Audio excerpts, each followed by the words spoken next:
Well, welcome everybody to our Anne Klibanski Visiting Lecture Series today on the future of vaginal microbiome interventions and targeting the immune responses at the cervical-vaginal interface to prevent preterm birth. We're thrilled to have you here. Before I hand the microphone over to our virtual microphone here over to our speakers, I want to share a little bit of the history of the Anne Klibanski Visiting Scholar Award Program. It was created by our former CFD director, Miriam Burdella, to offer MGH women faculty the opportunity to serve as quote-unquote virtual visiting professors and give grand rounds or other special lectures at the national or international institutions organized by the Scholars Champion, who is a senior faculty member at Mass General and the CFD. The program and accompanying lecture series is named after Anne Klibanski, who is the president and CEO of Mass General Brigham and the formal director of the Center for Faculty Development. Dr. Klibanski is a very highly successful researcher and has been a strong supporter and advocate for women. We're thrilled to have this named after her. We have had 4 cohorts to date. It's so fun to see our group growing of Anne Klibanski Scholars. Here's the first 36 folks. And then 2021 to 2022, we had 32 scholars. 2022 to 2023, we had 31 scholars. And here we are today with 29 scholars. And you'll see Dr. Mitchell there highlighted out of this group here on our screen in the sort of yellow box there. So we're thrilled to be hearing from Dr. Mitchell today, as well as Dr. Sykes. All right. This program would not be successful without the commitment and energy of our Anne Klibanski Scholar Champions, who, as I mentioned, are senior faculty here at Mass General, help support our champions, really, certainly for the year of this award and often onwards afterwards as we continue to try and support them in their careers. So it's great to have so many faculty who sort of stepped up across the hospital to support our Anne Klibanski Scholars. And if you're out there and want to be a champion for any of our scholars, please reach out to me and let me know. And by the way, I forgot to introduce myself. I'm Louisa Sylvia. I'm the director of the Office for Women's Careers and the Center for Faculty Development. So please do reach out to me if you're interested in being a champion. We're always looking for more champions to support our wonderful Anne Klibanski Scholars. The goal of the Anne Klibanski Visiting Scholar Lecture is to catalyze and foster collaborations across national and international institutions. This is just a few of the institutions we've collaborated with through the years, and highlighted in yellow is the Imperial College of London logo to represent Dr. Sykes. And now I'm going to introduce our fabulous speakers for today. We have Dr. Caroline Mitchell, who's a faculty member in the Vincent Center for Reproductive Biology at Mass General, an associate professor of Obstetrics, Gynecology, and Reproductive Biology at HMS, and the director of vulvovaginal, a lot of V's in this. Not a word I say every day. Program at Mass General. Her research focuses on the role of vaginal microbiome and women's sexual and reproductive health. Clinically, she sees patients with complex, I have to say it again, say it for me, Dr. Mitchell. So not vulvovaginal disorders and recurrent vaginal infections. Oh my gosh. Okay. Words I do say every day. Well, thank you for that. Rarely in the Department of Psychiatry am I saying that every day. So excellent. This is why I love these talks. I learn something new every single time. All right. And Dr. Sykes is a Parasol Foundation clinical senior lecturer at the Imperial College of London. She's an honorary consultant in obstetrics at the Imperial College Healthcare NIHS Trust, where she's a clinical lead for preterm birth prevention service at St. Mary's and Queen Charlotte's and Chelsea hospitals in London. She looks after women who are at high risk of having an early birth and offers preventative treatments to help maintain a successful pregnancy. And so today, these two have teamed up to offer a wonderful combined lecture series today. And with that, I will pass it over to Dr. Mitchell, who's going to start us off. Thanks so much. Thank you so much. I will just share my screen here. Thank you so much for this opportunity to talk about work where I do get to say the word vagina every day, every day. And my talk will start talking about the microbiome and how we can intervene on the microbiome. And then Dr. Sykes' talk will talk about why we would want to and where we think that will help us improve the health for many people around the world. So I'll start with the problem. Vaginitis and vaginal symptoms are one of the most common reasons that women seek gynecologic care in the US and around the world. Today, I'm going to focus on just one of the causes of vaginitis, bacterial vaginosis, for which treatment costs each year are close to $5 billion. Persistent vulvovaginal symptoms and BV are a cause of significant psychological distress for people, decreased quality of life, sexual dysfunction, and BV is associated with a doubling of risk for preterm birth, hence the paired up with Dr. Sykes's talk, sexual transmitted infection acquisition, including HIV, persistence of human papillomavirus, and progression to cervical dysplasia. And the cost of those sequelae amounts to about $13 billion US dollars annually. So as you can see, these are pretty significant issues. What is bacterial vaginosis? It may not be something that you've heard of. The picture on the left is a gram stain of vaginal fluid of someone with BV, and it looks kind of like a mess, which is what BV is. It's a diverse community of lots of different bacteria. And in the gut, that's a great thing. In the vagina, what we want is simplicity. We want a single genus of bacteria, Lactobacillus. On the right side of this slide is sequencing results of the sort of genomic sequencing or genetic sequencing of vaginal microbial communities. Here, each row is a person, each color is a different type of bacteria. And what you can see, the people on the top who are BV positive, there's lots of different colors, which is the genetic reflection of what you see in the picture on the left. On the bottom, the people without BV have just one color, and that's either Lactobacillus crispatus or commonly Lactobacillus inners, which is the orange color there. There are a couple other Lactobacillus that are common in the vagina, but crispatus and inners are the two that we talk about the most. Lactobacillus crispatus is really our favorite. It's the superhero of the vagina. Lactobacillus inners is, it's still a lactobacillus, but it's one that really is not as protective or as beneficial as the Lactobacillus crispatus. And you're going to hear me talking about Lactobacillus crispatus a lot going forward. So remember, that's the good one. And Lactobacillus inners is kind of the neutral one. So we've known about bacterial vaginosis for a very long time.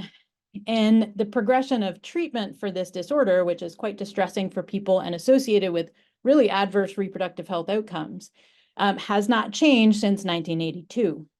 The STI treatment guidelines from the CDC published that year recommended either metronidazole or clindamycin. And this year in 2021, when the guidelines were updated, we recommended nitroimidazoles and clindamycin.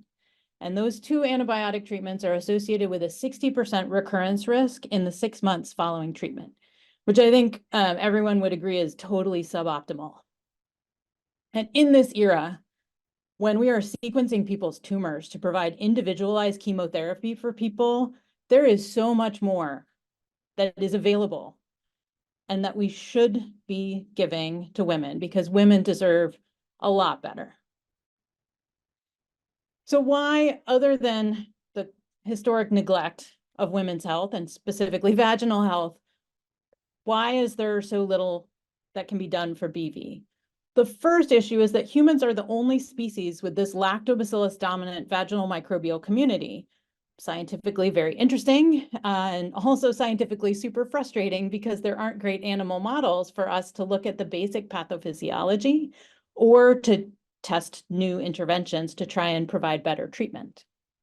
The other thing that happens is after antibiotic treatment for bacterial vaginosis, very few people attain this Lactobacillus crispatus dominance that we think is the best pattern and the most protective pattern. Most people have Lactobacillus inners. So given those two things, how can we make treatment better?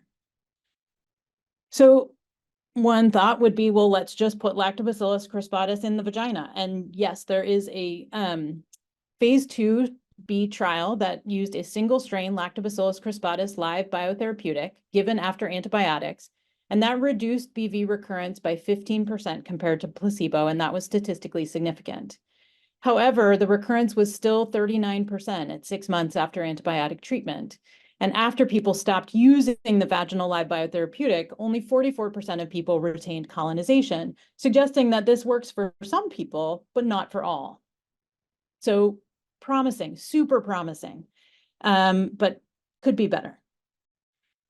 So one thought of how we could improve would be to use a multi-strain live biotherapeutic product. And I should say a live biotherapeutic is just a probiotic that's going through the FDA approval process to become a prescription medication. So it's held to a much higher standard than what's available on the shelves at CVS.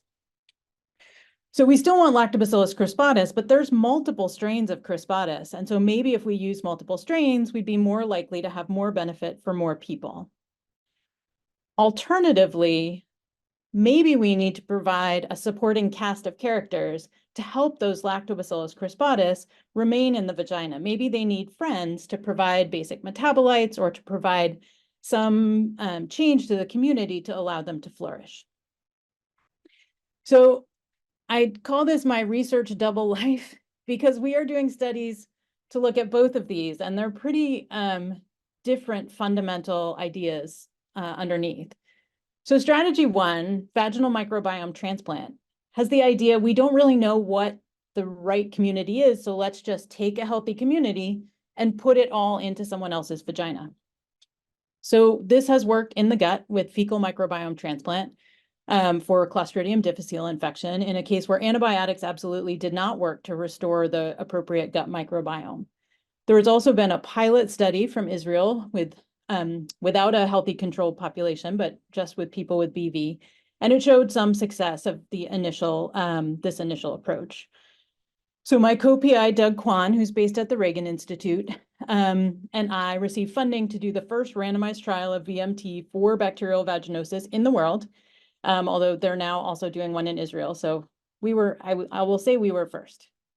And this trial, the goal with this trial is to say, can we transfer a healthy community from one vagina to another and have it persist? If we can, what are the community or the host factors that predict a successful transfer? And we're using the word transplant. Does it matter how alike the donor and recipient are? Do you have to match people on some criteria, or can it just be any healthy community that it really is the bacteria that matter the most? And our eventual goal is a better design of a synthetic intervention, because as you'll see, the finding donors is it's a non-trivial thing, and I don't think it's something that's scalable to the scale of treating BV around the world, where 25% of women around the world are impacted by BV. So our trial procedures, we're recruiting healthy donors, people who've never had BV before. We ask questions that are similar to what we ask blood donors. We ask questions about exposure to things like Zika virus or monkeypox. We then do a ton of testing, and 95% of our donor volunteers screen out before they actually even get to donating. We then test our donors at the end of donation and then a month later to make sure that we didn't miss any acute infection during the donation. And the individual donations are tested for human papillomavirus, the presence of semen, and to make sure that we have the appropriate lactobacillus, i.e. Lactobacillus crispatus. Our recipients are people with a history of recurrent BV. They get antibiotic treatment and then 2 doses of either VMT or placebo, and they're followed for 6 months. And the picture of the speculum and the transfer pipette, that is literally how we do it. It is not high tech at all. It is an eyedropper, essentially. But this is the beginning. This is where it starts. So the FDA required us to do an 8-person randomized safety pilot, which we have completed. So 4 people were randomized to antibiotics and 2 doses of VMT. 4 people were randomized to antibiotics plus placebo. And I'll show you a schematic of our results at 1 week, 1 month, and 6 months. And what we're looking for is the outcome of that Lactobacillus crispatus dominance. And so at 1 week, 3 of our 4 transplant recipients had Lactobacillus crispatus dominance.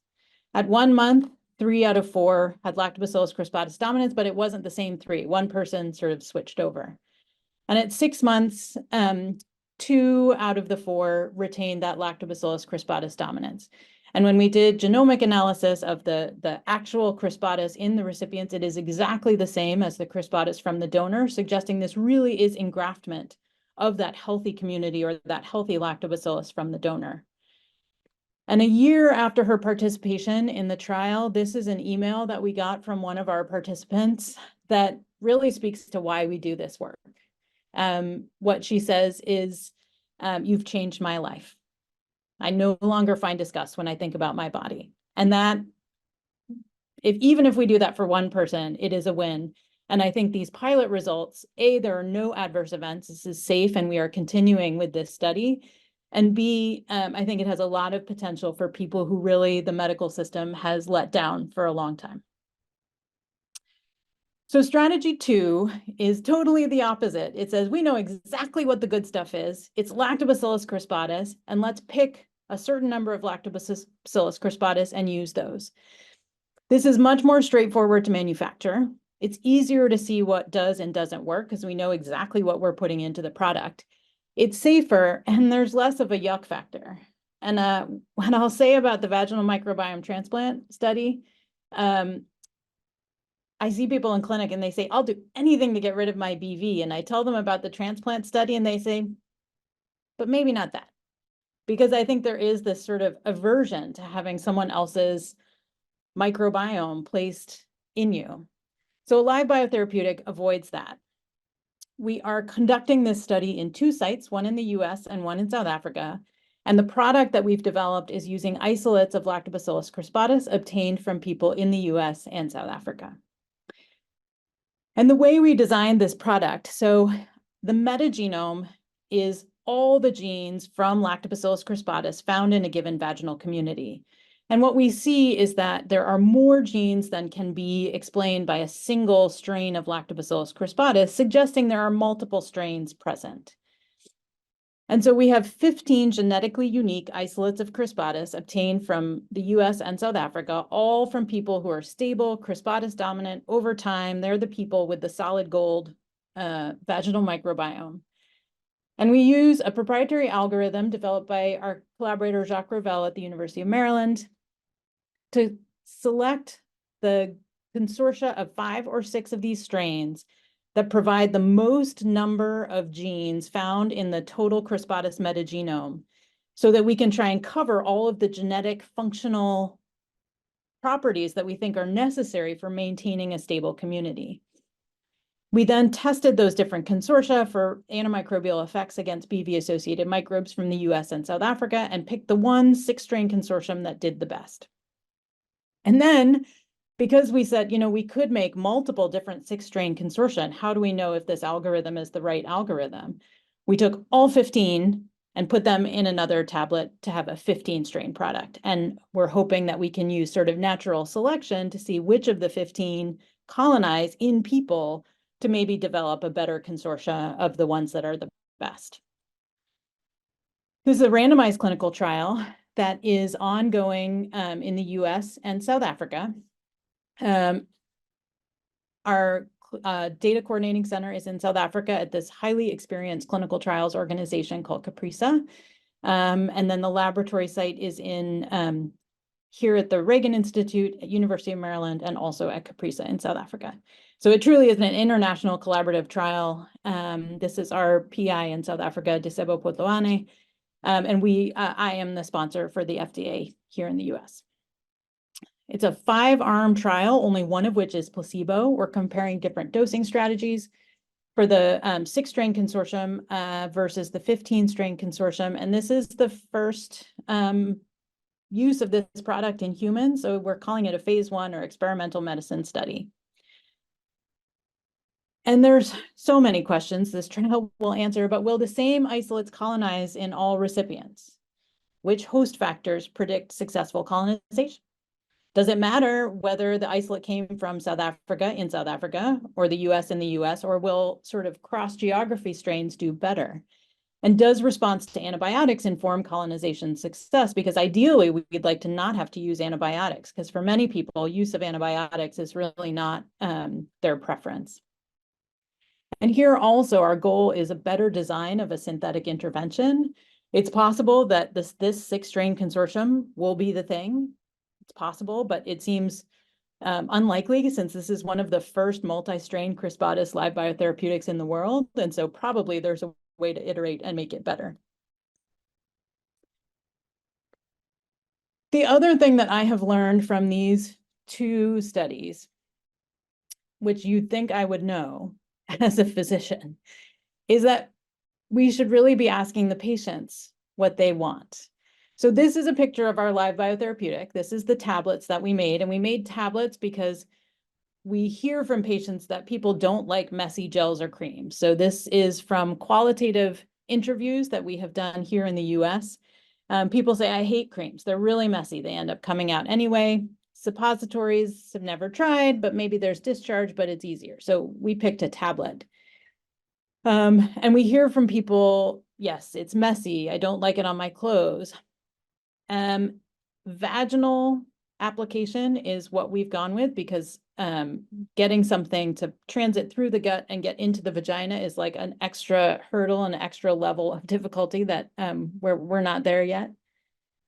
And then for patients, I think a short option would be ideal. And all of our options right now are 7 days, in part because we want to give our product the best chance possible, but also because 7 days, many things are 7 days. Antibiotics are 7 days. But I think thinking about an intervention that is shorter, that is more patient-friendly is where we need to go next. We started this qualitative study after we started the transplant study. And if I had done this first, maybe I would have known how much resistance there would be. So people have said, I think I might find it a little spooky to have someone else's vaginal matter in my own vagina. There's always a fear. How is your body going to react with somebody else's something? And then definitely people who say, I think it's pretty cool. I know about fecal transplants. So personally, I'd be very willing to try. But we definitely have had more challenges than I thought we would in enrolling for this study. So this is a real whirlwind through what I hope is the future for vaginal microbiome interventions. These are 2 of the strategies to try and promote lactobacillus dominance. Things that other people are working on that I'm not talking about and that we are not studying here are ways to get rid of the BV-associated bacteria in a novel way, because that may also be important, not just restoring the healthy community, but also knocking down the adverse community. And I'll say that where we are really does feel like the Wright brothers, right? We haven't changed since 1982. That's very distressing as someone who takes care of women. And I really think that women deserve at least Star Trek, if not more. So both of these studies are enrolling patients. We are definitely looking for participants. You can find us on Rally for Research or at our website, scienceforwomen.org. Many thanks to the many people who participate in these studies, both here in the US and in South Africa. And I'm happy to take any questions. And I was trying to leave a fair amount of time for Dr. Sykes to talk because her work is really cool. So thank you so much. Thank you so much, Dr. Mitchell. Why don't we turn it over to Dr. Sykes? And if you do have questions of Dr. Mitchell, we can find a way to get her answer so she has to hop off early. Thanks so much, Dr. Sykes, for being here. Thanks, Louisa, for introducing me today. And Caroline, that was an awesome talk. I really do think the future is bright in terms of BV. The future for women's health is looking great. I'm hoping that I'm going to convince you a little bit from my side that the future for preterm birth and women's health is also looking a bit more positive. So let's just see if we can share screens so that I can start to convince you. Great. Okay, so yes, so I'm going to talk to you today about how we may think about targeting the immune response and the microbial composition at the cervicovaginal interface in the context of preterm birth and improving our rates. I think that this is probably familiar to you all. In the world, we are all affected, regardless of which country we're in, by preterm birth. Some countries have a higher prevalence than others. The 2019 statistics for the USA, we were running at 10% preterm birth rates, and equivalent UK rates were 7.8%. We do have low rates in the Scandinavian countries. No idea why we've got higher rates, lower rates across the world. There's so much that we need to learn about geography and ethnicities and different practices, but that's probably for another talk, another day. The main thing I want to say is, well, why is this important? Well, preterm birth is absolutely the leading cause of childhood death under the age of 5.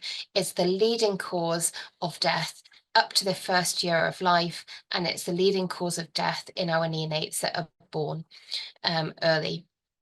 It's also a major cause of morbidity. I've put this graph here particularly to show that the earlier the gestation is of birth, so the extreme preterm deliveries and the periviable gestational ages, we get an exponential increase in the percentage of death in the first year of life. This is our infographic that we tend to use in the UK, which is used for counselling women at threatened preterm birth and the extreme of preterm birth. So we've got on the left here, we've got the survival rates or the death rates, and on the right here is what we quote in terms of the risk of severe morbidity, so severe disability, both long term. So you'll be able to see here that the rates are not looking great the earlier the gestational age is of delivery. So even in our surviving ex-prems, even if they go through mainstream school, we do see an increase in the prevalence of special educational needs in babies that are born less than 37 weeks of gestational age. But you can see here the biggest burden, and by far, is babies that are born less than 28 weeks. We've got a global drive to reduce our rates of preterm birth. So this is a 2012 document that came out, the Born Too Soon campaign, to prevent avoidable deaths. And what I like here, although it was more than 10 years ago now, it clearly says that we need to invest in our basic science to improve our understanding of etiology so that we can be guided on the development of preventative interventions. The UK has set its own goal, and that is to reduce our rates down to 6% by 2025. You can see here where the target is and where we're around about now. You can see here that we're destined absolutely to fail unless we do something quick. The complexity of preterm birth, the different causal factors, the different etiology of preterm birth is as such as why we haven't really made such a big dent in preventing our rates.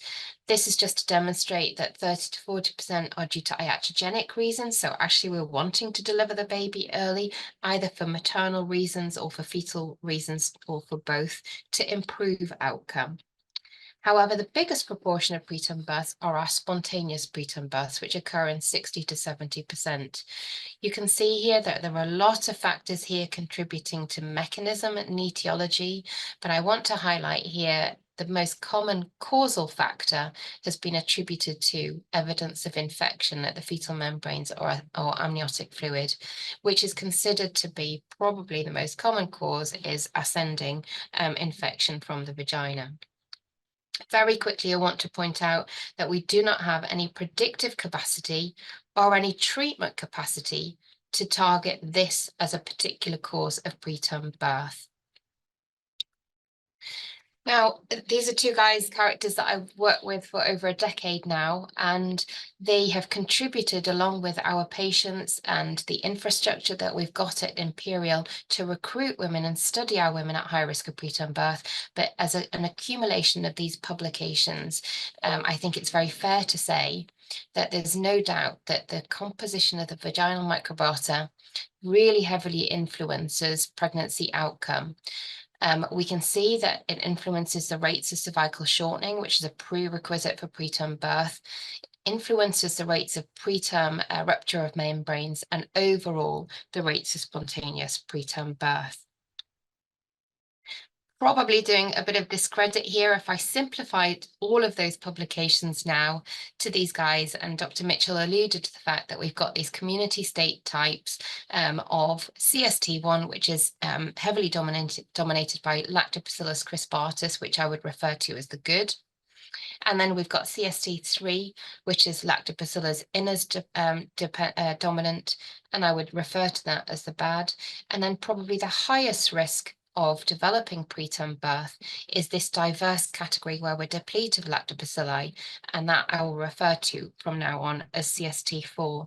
And it's this category of women that closely represent the women that have got BV-like associated composition.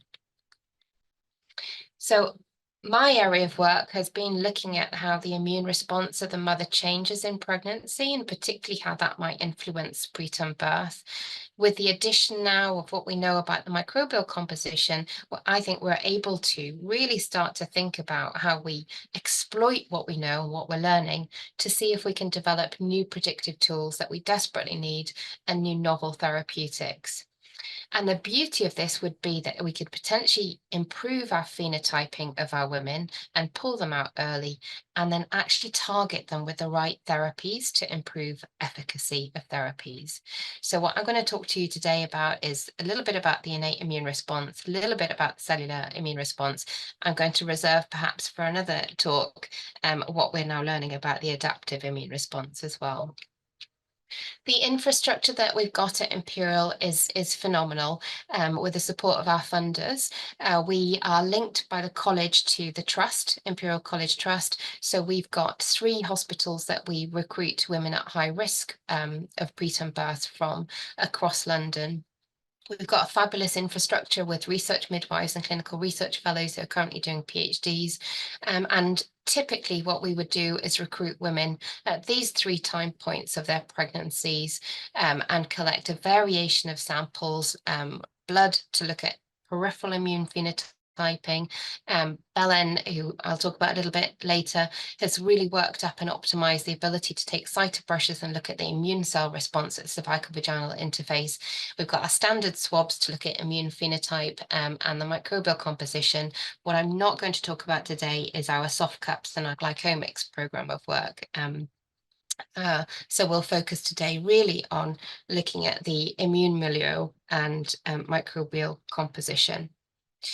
This we published a couple of years ago. Denise Chan was a PhD student, and what you'll appreciate here is we looked at 3 basic cytokines that everybody talks about and tracked the concentrations through pregnancy in women who went on to deliver preterm, in women who delivered at term in green, and those that had intervention for some reason in blue.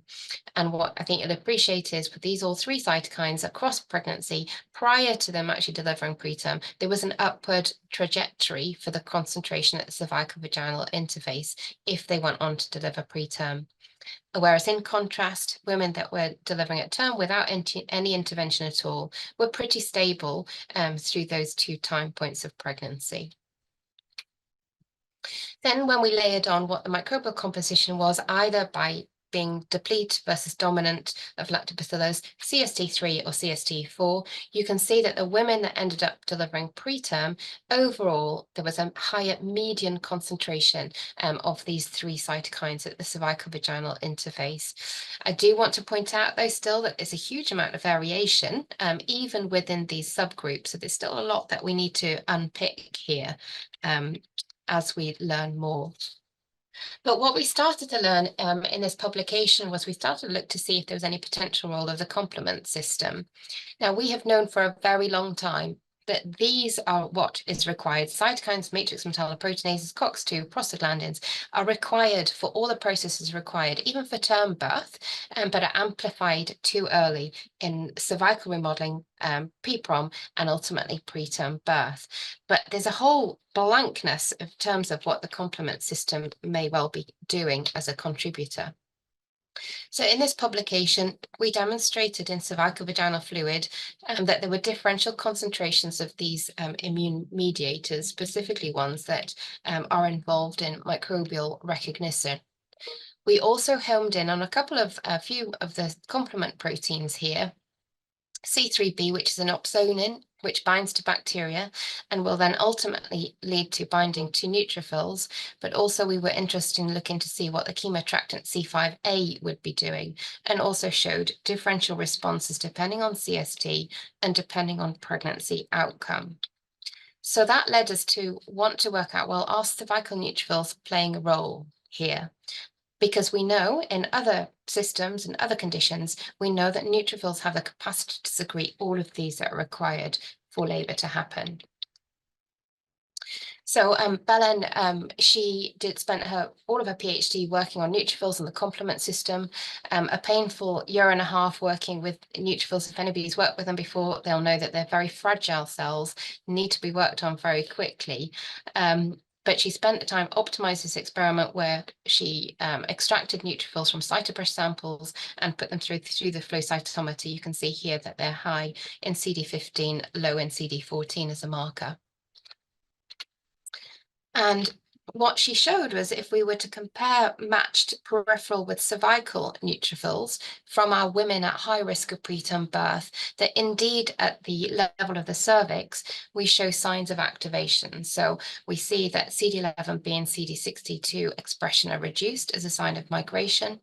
And we also see that CD63 and CD63B are increased in their expression compared to the periphery. And that fits with what we think is going on, and that is neutrophil degranulation and neutrophil phagocytosis. So when she looked to see then to compare what was happening in terms of microbial composition, it wasn't a terrible surprise to us to see that in women who were CST4, had higher expression levels of CD63, implying there's neutrophil degranulation occurring, and also CD66B expression is increased as well, suggestive of increased phagocytic capacity. She also took a bit of a deeper dive into the complement system, and everything here circulated in green. We showed differential changes depending on CST and pregnancy outcome. So we've got, if we start from the classical pathway, we saw an increase in C1q concentration, C4. Moving across the alternative pathway, we saw the regulators increased here, factor H, I, and D. And then everything here converges on C3. So when C3 is activated, then we get fragmentation and increase in C3A and C3B. And that's indeed what we see at the cervicovaginal interface. So it's not really just about cytokines. There's a lot more that we can learn in terms of the complexity of what's going on at the cervicovaginal interface. So in summary, for this part of the talk, just to summarize, we do see that there's local neutrophil recruitment. We do see that there's evidence of complement system activation in women with CST4. I haven't shown you today, but we are putting a manuscript together to demonstrate that these changes are also seen in women who undergo cervical shortening and deliver preterm. So why is this important? So that we understand the mechanism here a little bit more. Well, this hopefully should lead us to be able to target this part of mechanism to develop both new predictive tests, but also preventative strategies as well. So as I said, I work very closely with Professor David McIntyre. He has got a whole team that's working on DESI-MS, which essentially uses a mass spectrometry technique in a form that you can take the swab from the patient, run it through the machine, and literally within 3 minutes, it spits out this pattern, a little bit like airport style testing when they take your bags to side. Now, he's already published with his team to show that actually, if you look at the metabolomic profile using this DESI-MS, then we can distinguish quite nicely between women with bacterial vaginosis and women that don't have, but also by CST as well. This is a paper that's out in the public domain here showing that if we were to compare 16S, very traditional techniques of determining whether somebody is lactobacillus deplete versus dominant versus the DESI-MS, we can pull out a good predictive capacity. We can also, if you notice here on the y-axis, we're looking at concentration of interleukin-1 beta. So if we compare the DESI-MS predicted with our immune assays, it does a pretty good job of predicting. And as you can see, we can pull out differences between women who end up going on to deliver preterm versus term. This is just to point out also we've looked at a few other mediators, some of the complement, some of the adaptive immune response, and we get good prediction as well with this DESI-MS. So the future or the implication here would be in clinic at 12 weeks, you take a swab within 3 minutes, we can immediately phenotype these women and risk stratify. Then what do we do with these women? So the next step is to really think about what can we do in terms of developing new therapeutic strategies that target both inflammation and the microbiome. So complement therapeutics is a quick, fast changing area of development. This is a 2019 paper that shows which element of the complement cascade is being targeted by all of these different drugs that have been developed. I'm going to take you right to the center here, and these are FDA approved drugs. Eculizumab is one of them. Eculizumab is an anti-C5 targeted complement therapeutic. It's got FDA approval. It's been used in pregnancy for certain conditions such as catastrophic APS and HELP. We know that it's got limited transfer to the placenta, and we know that there's limited titers that transfer over to the cord blood. So this is one potential area that could be exploited. Have a slight preference to target this avacopan since it's actually an oral prep. That's a small molecule. It doesn't rely on IV preparations. I wonder if one day we could get this into a pessary format. This again is targeting lower down in the pathway, targeting the C5a receptor as well. So that's one potential avenue that we can go to. But what if we can flip the flora? So this is a feasibility study that was done a couple of years ago through COVID. It was when we recruited. Erna Bayer was the clinical research fellow who recruited about 60 women just before COVID hit. This study started, but successfully recruited 60 women at high risk of delivering preterm. Recruited them at 14 weeks where they had a loading dose phase for 5 days. It was a pessary format. And then ongoing had once a week pessaries for 6 weeks. And then what we did is we followed them up and took these samples at these particular time points and then looked to see what their outcome was. Now, the purpose of this study was really to see if it was possible to recruit. It's really challenging to recruit pregnant women. But she did it fairly straightforward, fairly easily, recruited probably about acceptance rate, I think was probably about 80%. It was demonstrated that it was safe, it was tolerable, and very mild adverse effects. So put in a table here, these were the side effects that were documented, and all of which really quite acceptable to the woman. We had one that had macroscopic hematuria, but we felt that was not related. It was late on in pregnancy.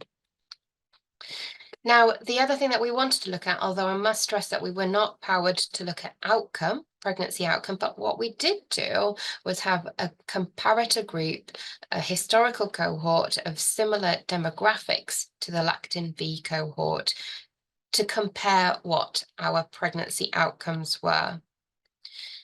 Going to take you to this box here first. So this is our cohort of women with a history of previous preterm birth and mid-trimester loss. So our historical cohort have a preterm delivery rate of 27%. And in our Lactin V group, like for like, we had a preterm birth rate less than 37 weeks of 13.8%. We also looked in our group that had a history of cervical treatment. And we see in our historical group, they have a high rate of preterm birth compared to the standard population, 13%. And in our Lactin V treated group, we had a rate of 3.7%, less than 37 weeks. But again, I want to stress that we were not powered. These are small numbers, but certainly going in the right direction. I've got 2 more slides left, and this is a little bit of information here as to where we went with colonization. So you'll remember that we took swabs through pregnancy. This is our starting CST for all these women. So each row represents a lady. At the first time point before taking the Lactin V.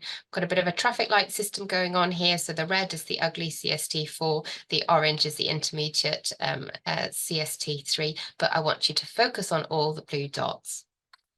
This is what happens across pregnancy, and you can appreciate, I'm sure, that we get more blue dots Therefore, the implication here is that we get higher rates of colonization.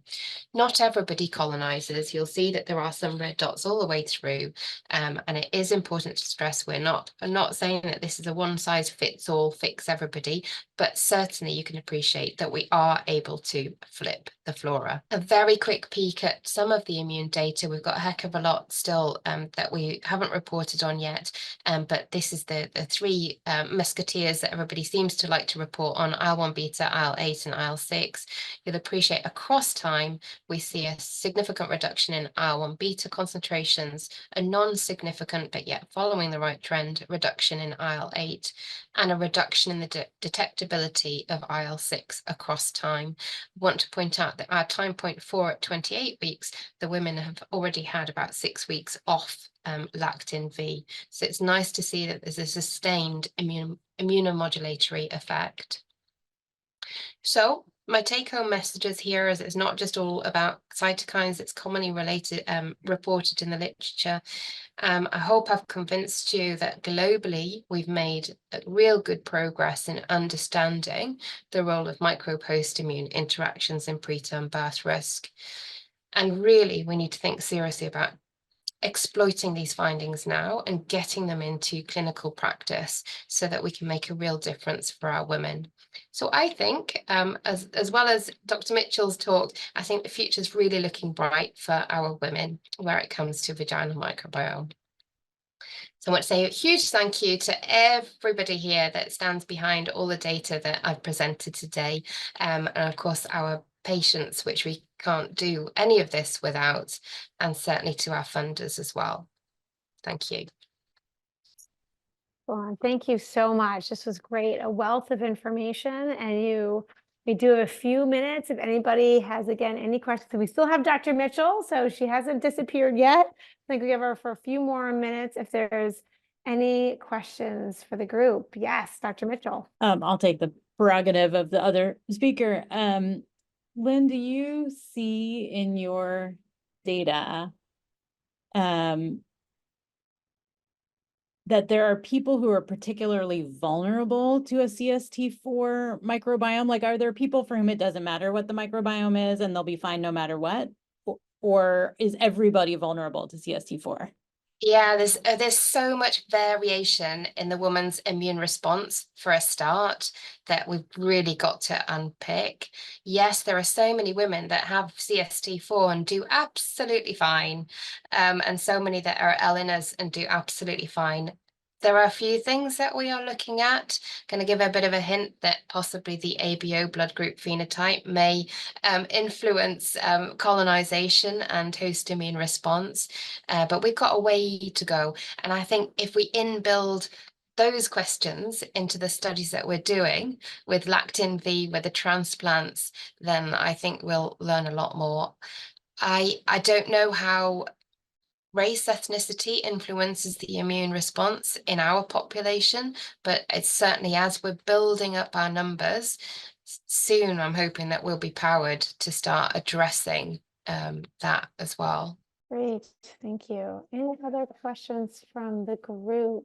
All right, well, again, thank you both so much for being here. I thought these talks really dovetailed nicely together, and I hope that part of the work of the AK Scholars is to be able to network and get to know each other a little bit. So I hope in this process of planning and doing this, you've been able to do that. And again, please continue, for everyone else out there, please continue to spread the word, both about applying for the AK Scholar Award, which I'm biased, but I think it's a great opportunity. And also, if you're interested in serving as a champion, please do reach out to me as well. Thank you all for joining today. I appreciate it. Thanks so much. Take care. Bye.